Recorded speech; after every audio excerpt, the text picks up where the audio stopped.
Hey guys, welcome back to the Fool Show. Of course, I am Foolish Phil.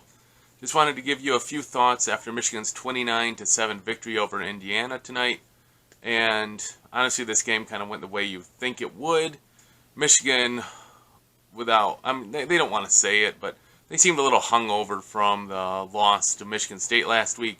Not that they didn't play well, they just did a typical Michigan game when they're playing an inferior opponent.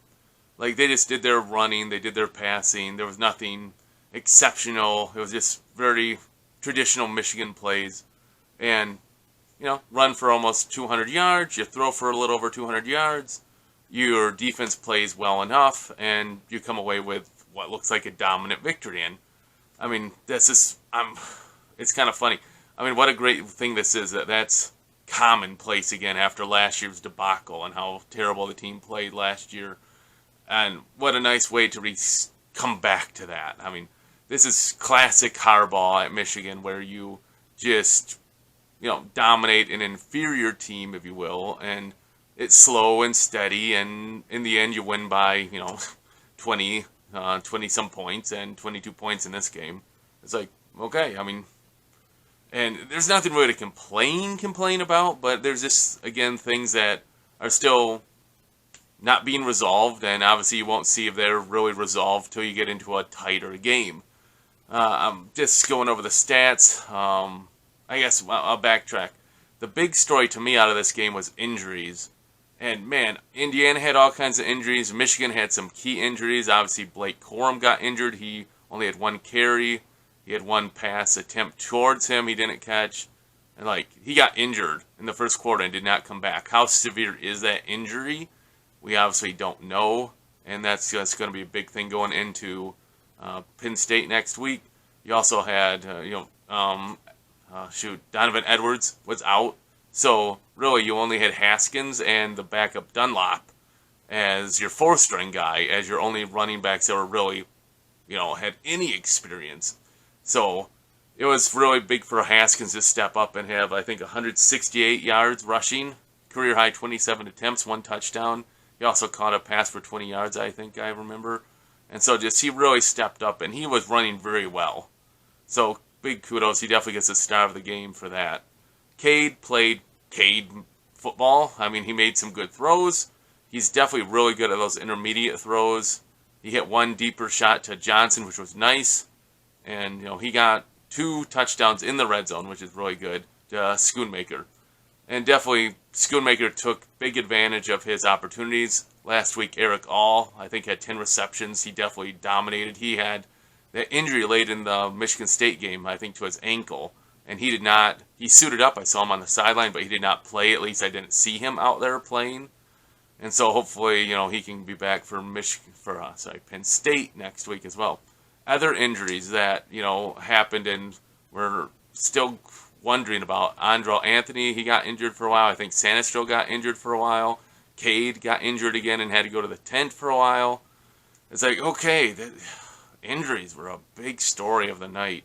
They really were, but see how the physical therapist can work with them, and hopefully they'll be able to play next week.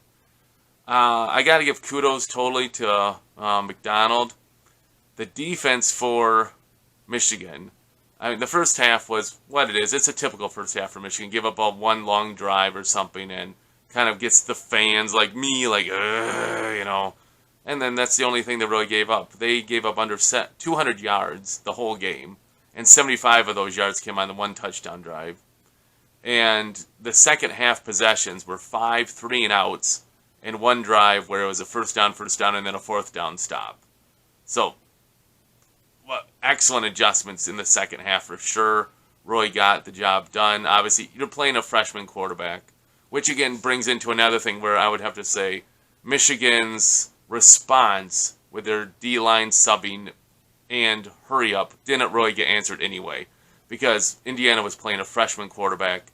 They were not doing any type of hurry up for any extended period of time, and so Michigan didn't have that issue where they were subbing and it was an issue like that. So that's to be determined. I would be shocked if Penn State does not do that, because it works against Michigan. And you'll see, can McDonald and the D-line adjust and not get gashed and tired and get caught for being offside and all that. So we'll see. So that's to be determined. I would just have to say this game was just, again, like blah. I mean, 3 touchdowns out of 6 red zone trips. Like, blah. Like, yeah, you just, when you see them throwing those passes as Schoonmaker, you see the opportunities there. It's like, how does this team not get more touchdowns? That's just such a big bugaboo with Michigan. It's like they just need to be more aggressive. And that leads me to this point. I know it's, probably 5 minutes into my video, but I really have to question what the coaching staff was thinking in the second half, Michigan's first possession of the second half. It was 4th and 1, and Michigan had a full, I think, 40 seconds where they were trying to draw Indiana offsides. And Indiana didn't jump, and everyone thought they were just going to, not hut the ball. Not hut the ball. And they hutted the ball, and there was a gaping, huge hole. Haskins would have had a gigantic run.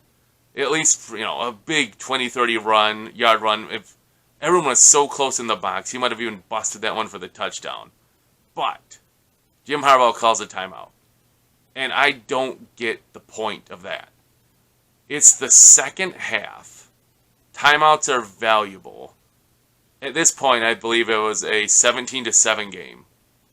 Why are you wasting a timeout to save 5 yards there? I just don't understand it at all.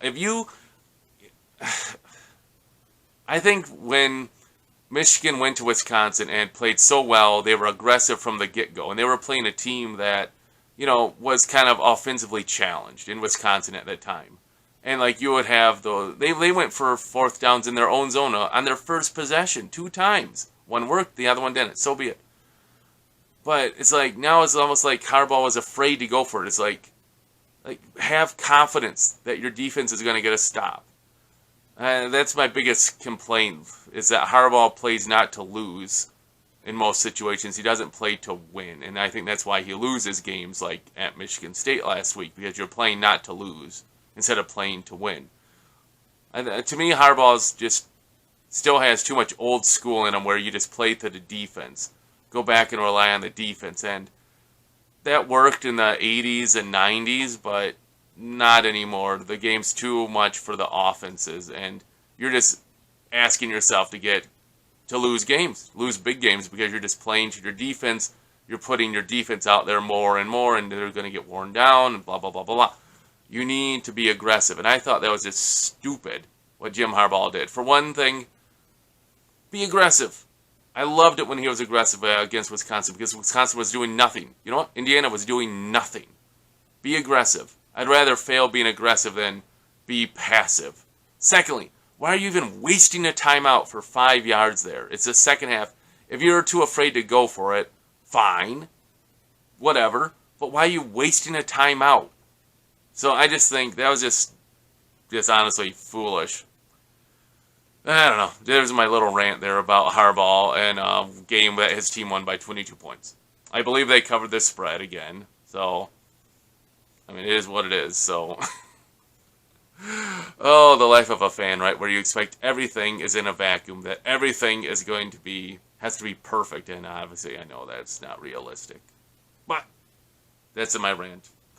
What do you guys think about the game? Honestly, I think it was just kind of like just standard cupcake walkthrough versus an inferior Big Ten team. Michigan was, do what they got to do without having turnovers. They got the pick at the end, but that didn't have any impact. The defense was good enough. The offense was good enough. They get a 22-point victory. Move on to Penn State. So what do you guys take away from this game? Hey, let me know. Put them in the comments below. I'll try to respond. I really loved how the video last week kind of blew up. It always seems Michigan videos really blow up when they lose. So that's kind of the silver lining of heartbreaking losses, I guess. But if you have any comments, put them there, and I'll try to respond as possible. If you haven't yet, please hit that subscribe button.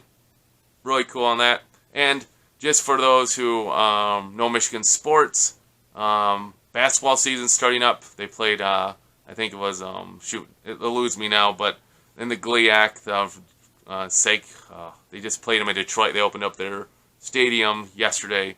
And so Michigan's official season starts Wednesday versus Buffalo. I'll have a video for that game, give you my thoughts on that. Hopefully it'll be a exciting basketball season and a good way to start versus Buffalo there. Again, thanks for watching. Let me know what you think. And until I see you guys next time, go Blue!